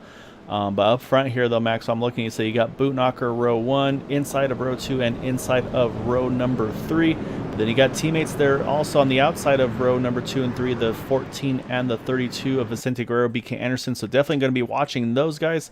And yeah, I think on the fuel side of things, I think drivers should be good to go here, Maxwell. I'd say obviously it really depends on how much fuel they put in. But like I said, I feel like when they pitted, they're leaving enough room for those green-white checkers, and then also, of course, now having a caution here to save fuel. I feel pretty confident that these guys are going to be okay to make it to the end for those that all stayed out here. Absolutely. I think fuel's out of the question now. Everything's good to go there. We're just going to have to see some really hard, aggressive racing, Gael. I know Team Bootknocker's up front, and I understand I've raced with them a ton, been on the team with them and know their tricks, but man, that 14 and that 32, I'd watch them. They're super fast tonight. 14 has showed a bunch of raw speed the past 3 weeks in the series and just not had the finishes to show for it. Maybe tonight's the night for him. I see some TW bumpers there about 5-6 rows back. They may group up together and start making their way to the front, but guess who this helped? That 78 now up to 14th after those guys pitted. He's got to make sure he finishes ahead of Dean Wilkinson and Eric Laurie. And I don't know, the way this race is going and the speed of that 78, I think he can. Watch for him to go 3 wide really early on, but the question will be, does he have help? Yeah, and that's the thing is he's got 2 TW trucks right in front of him. My question is going to be, do we see any strategy on this restart? Do the 23, the 5, the 071, and the 1 try to find a way to get sorted together, all 4 of them in one line? Or do they wait for that green flag to fly and try to control both lanes here? So you can already see, yep, they're going to go a little early here. I think they're going to try to get each other organized here. Sebastian Marin's going to lead them through. That's going to spread the field out a little bit. But right now, though, Gabe's doing a really good job of being able to hold that second line. So let's say at some point we know we'll see the 14 and the 32 jump. But right now, let's say, there you go, look at Sebastian. He's going to try to protect that middle lane. And now he's going to actually drop back down. So, yeah, so this is going to be fun to see what the momentum shift does. And there he goes right there, the 14. He's going to go straight to the top, leave that 1 out to dry. Absolutely. The 1 going to fall back, but that 14, like I said, he has his teammate. He made the move around. He's got great speed, got guys all lined up, but I don't know, do we make it green the rest of the way? We've got the 78 in the back trying to make moves as well. He's got drivers to get around. He's looking to make it 3 wide in the back. There's a ton of racing going on here as we come out of turn 4. Oh, and the 14 gets loose. Yeah, I think just got a little bit too big of a push from his teammate. Unfortunately, to say just a good teamwork gone wrong there. So, but the important thing is, can we get to the white? And the answer is going to be yes, Maxwell. So now it's basically who can get to the line first. That's promoted now. Sebastian look at Marin that 78. He is right here in this group. Yeah, say it's all to play for. Yeah, Gary's running the bottom side here. So problem is, though, if the momentum slows, he's got nowhere to go. There he goes. He moves to the middle there. He's going to try to find anywhere to go. Vicente's going to be doing the same. But right now, so you've got Bootknockers up front trying to control the win here tonight. Sebastian Marin, JD Crow, Gabe Butler's right there as well, Eric Laurie. And then on the inside, say the 23's got the 32 of BK Anderson. Can BK maybe make a late shove here? Look at Gary go. He's going to go third lane. Gary knows he's got to beat the 071 and the 55. They're going to try to wreck behind him, but can Gary get the push from Bud Steele? This is for a playoff berth, Gael, as we come across the line. Also for the race win, Sebastian JD Crow. Who's it going to be? Oh, that's a photo finish. Like, oh, everybody's wrecking in the back there. So, again, some of the guys got to make sure they keep it clean at the end. It's showing Sebastian Marin. We'll go through our official timing and scoring once everybody crosses. But it's showing right now that Sebastian Marin, JD Crow, and BK Anderson are top 3. And again, BK was in the 10th position coming into tonight. Was that enough to promote him into it? And also need to mention, we'll talk about Dean Wilkinson. He also was the highest climber tonight here, Maxwell, with 21 spots gained. But what a finish. We'll go back. We'll take a closer look at that finish at the start, at the line there, to see how close it was between that 23 and the 5. And then I'll say we'll then try to sort out our points here as quickly as possible as well.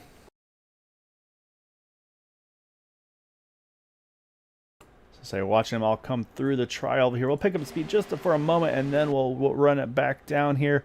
You see a little bit of contact further in the back. And then right here, we're going to try to pause it just at the line. Yeah, looks like Sebastian Marin clearly has it. Yeah, he's got about a half a truck there. And then the 5, the 32, the 1 there at the end. But, man, like I said, the points, though, are going to be the crucial ones. You see there's the 78 there. And actually, it looks like Gary finished 1 spot behind Dean Wilkinson. This is going to, like you said, this could come down to just absolute, just full bonus points. So we're going to try to find all that out. Let's pull up our final results first, though, before we get to the points. That way gives us some time to work the points, too, as Sebastian Marin gets the win there by 23 thousandths of a second over JD Crow, BK Anderson third. Then you got Gabe Butler and Kyle Heath rounding out our top 5. Eric Laurie, Seth Groover, Dean Wilkinson, Gary Slapinski, and Vicente Guerrero rounding out our top 10. And then 11th on back, you've got Bud Steele, James Mohan, Derek Gilroy, Andy Brigante, Keith Horner, Ashley Dodgson, Jason Adams, and Dan Harrington in 18th position. And we get to the drivers, unfortunately, not the results they were hoping for there, but Todd Siebels, Bob Fitzgerald, Jay Hilliard, Derek Walker, Joshua Gathright, Robert Jordan, Randy Miner, and then Richard Sanchez, Dave Bingle, Joe Delavecchia in 28th. And our final finishers here tonight, Mike Rimkus, Robert Dupont, and Brandon Briggs. All right, so while we're focusing on that 23, I'm going to check the points real quick as well, because I might do a little bit of tag team here and work on points and the results if I need to, because that's going to be the topic of discussion for some of these drivers. So Maxwell, actually, what I'm going to do is I'm going to let you lead things off on the interview front with BK Anderson. So let me grab BK and bring him on over here. So let's go back to the white flag lap so we can focus on that good-looking 32 truck.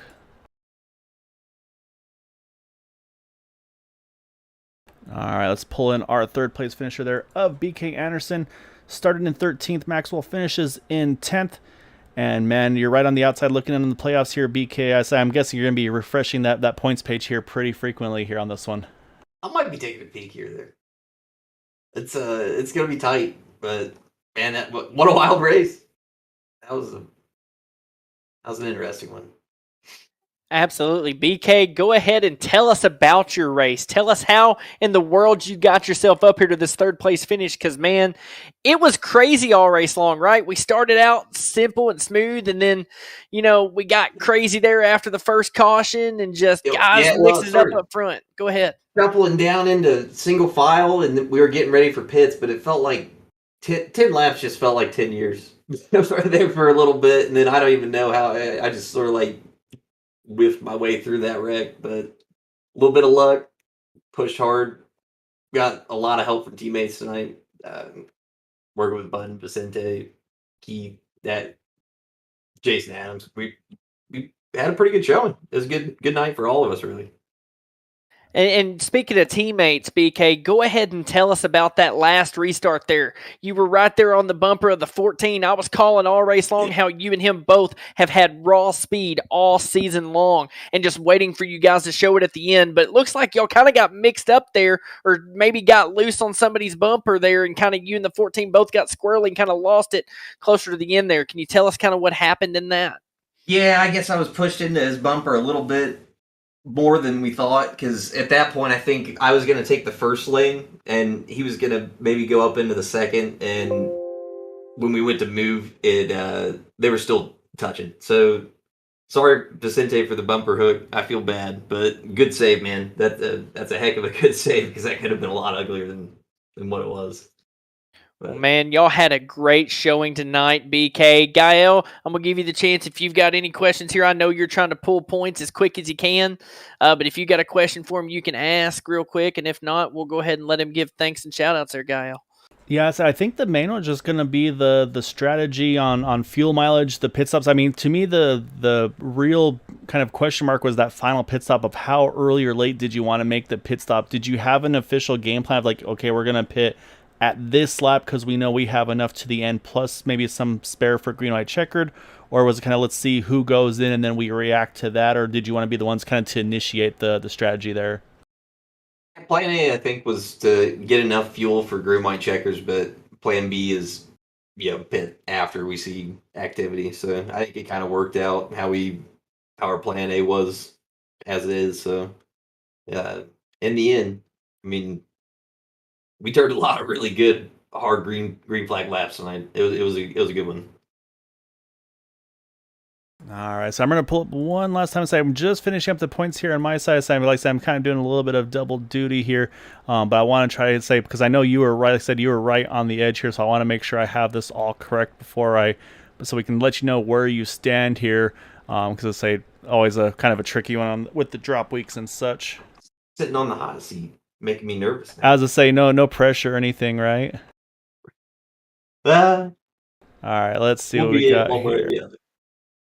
helping All teammates right. get it. So what I can tell you is with the one drop week accounted for after tonight's the best 7 of 8 races, sitting in the 8th position by 2 points here, Maxwell, is the number 32 of BK Anderson. So you will indeed advance to that 4-race playoff. And just, I mean, awesome job. And saying, actually, that brings up, were you able to run an incident-free race here tonight as well? Yeah, I think I did pull off a 0x. That might have actually been the clinch there. I mean, yeah, if Zero that's the extra case, time. that's exactly it, because it's 3 bonus points for that, so that would have put you from the 183 to a 186. So, I mean, I say obviously tentatively because I got to make sure everything is. I'll check all my I's and T's and all that, but from everything I'm looking at, it's our top 7 races that puts you in the number 8 position, BK. So, great job, I say. So you and Vicente will be battling for the championship together. So awesome job tonight for the podium, and then just also to make the playoffs. And I say, so you're probably going to have a pretty happy mom over on YouTube as well. She's been in here cheering on as well. So definitely want to give you the floor here for thanks and shouts for that top 3 tonight. Hey, Mom. Thanks for watching. Hey, Dad. Love you guys. Yeah, thank you guys for the awesome broadcast. It makes it fun to watch it week to week. Couldn't do it without you. You guys make it a lot of fun. These guys that we race with, I think we all respect each other, have a great time. Wouldn't have it with any other group of guys. All right, man. We'll drag you back over to your teammates so you can go celebrate with them. But yeah, just awesome job tonight, BK. And like I said, just I say we knew you're on the outside looking in, but you did just what you needed to do there to make it into that top 8 in points. So great job tonight, man. Looking forward to seeing you in these final 4. Yep. See you guys next week. All right, Maxwell. So 3 points from the bonus points. That's enough to bump him into the top 8 there. You talked about every point mattered, and it just shows right there. 186 for BK. Unfortunately, just on the outside by 2 points is that number 510 of Richard Sanchez, finishing in the 26th position. I think that late yellow probably involved him in there. So heartbreaker for the 510 truck, but just pure joy for that number 32. And then also do need to mention, obviously, you had a lot of focus on Gary Slipinski. Also does advance in the 6th position, as well as Dean Wilkinson in 7th. So those 3 drivers will also be part of our playoffs here. But let's jump over now to our runner-up. That is going to be the number 5 of JD Crow. So we're going to grab JD on over here. And I mean, you're in a kind of between a rock and a hard place, JD, I say, with everything that was going on, trying to figure out, okay, who do I work with? Who do I not work with?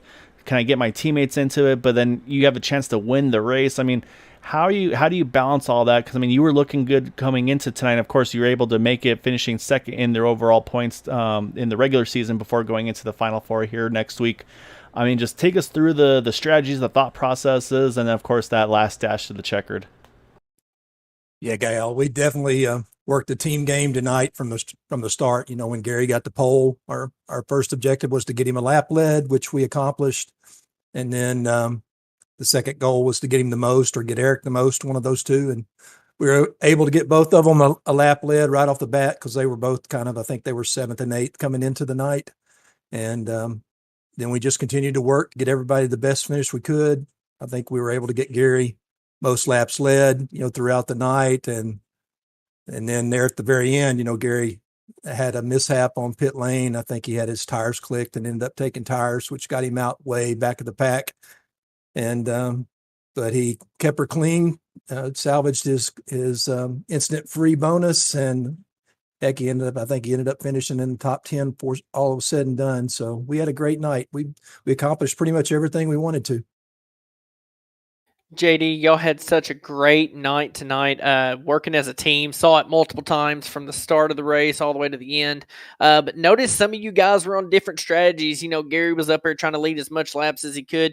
You were back there with the one trying to hang out and save fuel. But, as much shaking up and stuff as we saw in the pack, how did you find yourself up there yet again contending for another win at the end of this, man? 1 minute we see you and you're back there single file in 16th or 18th, and next thing we know, you're up there restarting on the front row, man. What kind of strategies were y'all able to pull to get yourself up there to be in contention for that win tonight? Well, Gabe and Eric and I had a great last green flag pit stop. I mean, we planned to come in about 3 laps before that, but I think someone checked up and really got us separated from the main pack with Gary and them, and we were trying to push hard to get back, closer to them before they pitted, and then everybody, the groups in front of us just kept slowing us down, and we just had to push hard for as long as we could, and we came out. I think Eric might have come out just a little bit behind me, but Gabe and I came out right on our bumpers, and heck, we were able to get out in front and stay in front for another 2.5 miles. So that put us in the best position we could be. And then fortunately or unfortunately, we had that caution come out, and we were in a great spot. And it really all came down to that green flag pit stop. It's only thing I can account for it. Yeah, I mean, it was, like you said, it was definitely a wild kind of set of circumstance of events. And say it was like you said, it was obvious from the get go. Once Gary got the pole, you could tell the game plan was like, okay, you know what, I'm going to be up front, I'm going to lead laps, try to lead the most laps. And then, like you said, I mean, everything was looking picture perfect. And yeah, like you said, that last pit stop, I mean, Maxwell and I are kind of, I think, hearts probably in our throats there when that happened for him. But then, yeah, I mean, like I said, the caution comes out and just brings new life to him, and then it brings. I mean, and then you see the restart there. I mean, you've got yourself, Sebastian, Gabe, Eric. You're all lined up together there. You got a couple teammates working against you with that 14 and the number 32. But I'm guessing when you saw you got 4 of each other in the top 5 or 6 there, it was a pretty good feeling for that potential final restart. We felt pretty good, but we knew BK and Vicente were going to be tough, and if they got an opportunity, they were going to jump to the top and would probably get a run. So we did the best we could to kind of get out quick and get out together. And, we had a great run. They got around us, but we had a great run coming, and it ended up working out well for all of us. Yeah, it was really exciting all throughout the race to say the various strategies and kind of the playoff potentials and everything. Like I said, you were looking pretty good coming into tonight. So you kind of, like I said, kind of just put a stamp on it there with a runner up here tonight to go into his final 4. So I mean, you're gonna have a lot of teammates to compete with over in that final 4. I mean, is that something that's a good thing for you, or is it like, oh man, I got to compete against my teammates, and we know how good they are as well? So I mean, what's the thoughts going into these last 4 races next week? We're just going to continue to do what we've done all season, and at the end of the day, we'll see where it shakes out. Anything can happen in these speedways. I've been on the bottom pushing Gabe coming out of 4 toward the checkers and end up getting taken out and finish, last on the lead lap. So we just, we're not going to watch the points till it's time to decide the championship, and whoever's in the best position, having the best night, we're going to work the best we can to ensure they get the finish they deserve. Yeah, it's going to be fun to see, Maxwell. So, JD, great job tonight, man. Before we let you go, though, I know you got some good sponsors and a great-looking paint scheme on the side of that 5 truck, so definitely want to give you the floor for any thanks, shouts for that runner-up tonight. Yeah, first of all, I got to thank the team as a whole. Everybody works really well together. Strategy is always on point. Thanks for Gabe for a heck of a push there, coming through the trial toward the line, and congratulations to Sebastian on the win. Congratulations on Gary on the great comeback there to get him in the top 10. And I want to give a shout out to all the gang down at jconcepts.net in Groveland, Florida. Check them out. They got some great RC car products that you might enjoy. And, thanks you guys for the broadcast, and everyone here at Area 51 for putting on these exciting races. All right, well, great job tonight, JD. I say go celebrate, go enjoy with those teammates, and then saying we'll go chat with your other teammate, I should say, in that 23. And so say great job tonight, though, and looking forward to the rest of the playoffs here for you guys. Appreciate it, Gael and Maxwell. Have a great night. All right, that brings us to our race winner in that number 23 truck. Little new paint scheme on the side of us. I have a sinking feeling I might know whose paint scheme that may have been able to put some magic on there. And I mean, it's another one of these ones, Sebastian. I mean, first I think it was Sunday night. It was just being able to make it into the race with the internet issues. Tonight, graphics issues coming into tonight. And so you're just gonna have to start having all these troubles going to these races, and everything's gonna come out looking roses for you, it seems like. I sure hope not, because it's always a headache to seeing if, especially tonight, if I was even going to be able to race or not. And, luckily I found a solution to that. With I think it was like 5 minutes. I fixed it by the time quali started. So yeah, I don't know. Hopefully it doesn't become a trend. Hopefully I can solve these issues. If not, well, I'll have to deal with it. But yeah, it was a good race. Just trying to help Gary try and make it into the playoffs. Since I've been on and off, I knew I wasn't gonna make it, so my sole focus was trying to help him. And he made a small mistake, so in the end, I ended up out front with JD Gabe, and we try to coordinate a restart. It didn't go necessarily as planned, but we got reorganized, and we ended up getting what was it? 1, 2, 4. Yeah, it was still a pretty good result for the team, and Eric in sixth, fifth. So, Sebastian, first off, congrats on the win, my friend. Well earned with all the trouble you were having earlier, but you bring up a great point. You knew going into tonight you had too many races missed, just wasn't mathematically possible for you to make the playoffs tonight. But with you having multiple teammates now going to be in the playoffs, I'm curious as to what your strategy is going to be. Do you have anybody in particular you're going to try to help each one a little bit at a time? Or are you just going to do what you do best and just go out there and try to lead every single lap and steal all their thunder and try to win the next 4 races?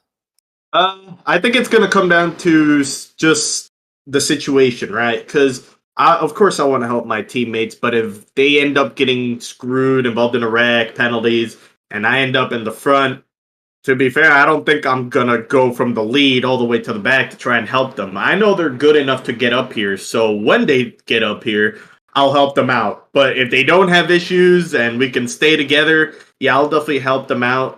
It's just whoever ends up in front of me. If Gabe is the one that ends up in front of me, I'll push him. If it's JD, Eric, I kind of forgot the points, so I don't know who exactly of all my teammates are in. But yeah, it's just situational. So I can't really say for sure until the situation at hand is presented at me. So if I get a chance to help them, absolutely I'll help them. If they're at the back and I can't really help them out as much, then I'm going to try and go for the win myself. So.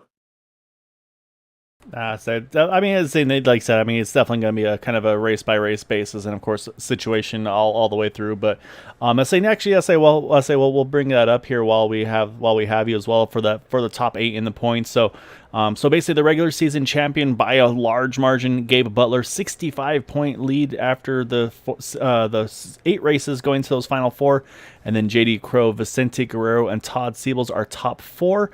And then 5th through 8th will be Eric Laurie, Gary Slapinski, Dean Wilkinson, and BK Anderson. So those will be the 8 drivers racing for the playoffs here starting next week at Daytona. But yeah, I mean, Sebastian, once again, just a great job tonight. Sporting a very nice looking paint scheme tonight as well. So I have a suspicion I might know who's able to work some magic on that truck for you.